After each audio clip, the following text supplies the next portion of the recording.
Welcome to my channel, In Search of Truth. George Harrison was born on February 25, 1943, in Liverpool, England. Raised in a working-class family, George's early life was shaped by the rough streets and close-knit communities of post-war Britain. It was during his school days that he met Paul McCartney, who later introduced him to John Lennon.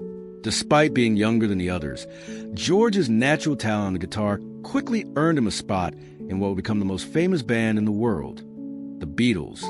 In the early 1960s, the Beatles honed their craft in the smoky clubs of Liverpool and Hamburg. George was known as a quiet Beatle, less outspoken than Lennon or McCartney, but always sharp, observant, and fiercely dedicated to the music. His lead guitar work added complexity and emotion to the Beatles' early rock and roll sound. By the mid-1960s, George's life took a transformative turn when he encountered Indian classical music and philosophy. Studying under sitar master Ravi Shankar, Harrison became deeply interested in Indian spirituality and the teachings of Hinduism. His exploration of Eastern music and thought expanded the Beatles' creative horizons. Songs like Within You Without You and his use of sitar and Norwegian would introduce millions to new sounds and ideas. During the Beatles' later years, George blossomed as a songwriter. He contributed gems like While My Guitar Gently Weeps, Here Comes the Sun, and Something, the latter which Frank Sinatra famously called the greatest love song of the past 50 years.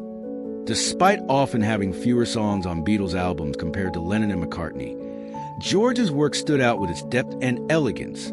After the Beatles disbanded in 1970, George wasted no time asserting his full creative powers. His triple album, All Things Must Pass, was a critical and commercial triumph. Tracks like My Sweet Lord showcase his spiritual yearning and his gift for melody. George also organized a concert for Bangladesh in 1971, a groundbreaking charity event that set the template for future benefit concerts like Live Aid. Throughout the 1970s and 1980s, Harrison continued making music, although he preferred a more private life than his Beatlemania days.